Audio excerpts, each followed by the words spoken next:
Already जो low lying area है वो ऑलरेडी आइडेंटिफाइड है। कॉरपोरेशन ने वाटर पंप अपने इंतज़ाम किए हुए हैं और वो वाटर पंप जैसे ही जहाँ भी रिक्वायरमेंट होती है वो निकालते हैं। उसके अलावा जो स्क्रीनिंग चैम्बर्स हैं उनके ऊपर जो कचरा आ जाता है उसकी वजह से पानी की निकासी रुक जाती है, तो वो साफ़ करने के भी पॉइंट ऑलरेडी आइडेंटिफाइड हैं और उस पॉइंटों पे हमारे जो सफाई कर्मचारी हैं कॉरपोरेशन के वो लगे हुए हैं और ताकि पानी जल्द से जल्द नीचे उतर जाए। यमुना के साथ ही जो कुछ लोग वहाँ से लकड़ी उतार रहे हैं, अपनी जान को जोखिम में डालते हैं, यमुना में कूदते लकड़ी ले आते, कोई कैजुअलिटी भी हो सकती है। ऐसे लोगों के लिए क्या कार्रवाई है? एक गांव वासियों को जो यहाँ से दिल्ली तक यमुना जा रही है, क्योंकि रास्ते में गांव भी पड़ते हैं, तो क्या एडवाइजरी जारी करेंगे? हमने एडवाइजरी यही की है कि जो लो लाइंग एरिया है उसको जो है ना आबादी के लोग जो है ना वहाँ खाली कर दें और किसी तरह की दिक्कत ना हो। जहाँ आपके माध्यम से भी ये गाँव वासी को हिदायत दी जाती है भी किसी भी तरह पानी के भाव में कोई लकड़ी या कोई और सामान आता है उसका लालच ना करें।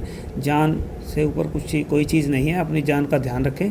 और आपके माध्यम से भी यही अपील करूँगा कि इस तरह से चलते भाव वाले पानी में मत जाएँ।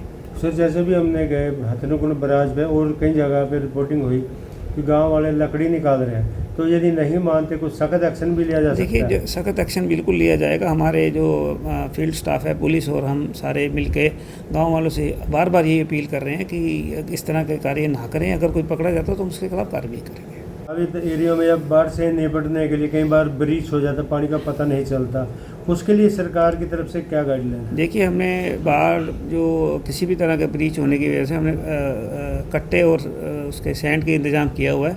हमारे बेलदार पूरे तैयार हैं और हमारे जो गांव में जो हमारे पास अमला है वो भी तैयार है। SDRF की टीम हमारे पास यहाँ स्टेशनड है, तो हम किसी भी आपात स्थिति से निपटने के लिए हमने पूरी तैयारी कर रखी है। हमने रेस्क्यू ऑपरेशन का भी प्लान कर रखा है। रेस्क्यू पॉइंट भी आइडेंटिफाइड है। अगर किसी वजह से अधिक बारिश आ जाती है तो हमें चाहे जान माल के कहाँ सुरक्षित लेके जाना है उसका भी हमारा ऑलरेडी आइडेंटिफाइड है। कुछ बताएंगे? एक तो पॉइंट के नाम प्लस जो सुरक्षित जगह वहाँ के क्या इंतजाम है?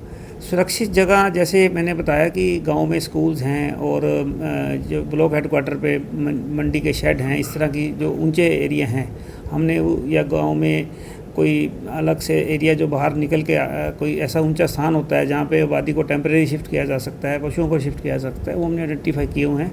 पर अभी तक हमारे यहाँ स्थिति कंट्रोल में इस तरह की कोई अभी तक कोई केस ऐसी रिपोर्टेड नहीं है कि हमें इस तरह की जरूरत पड़े।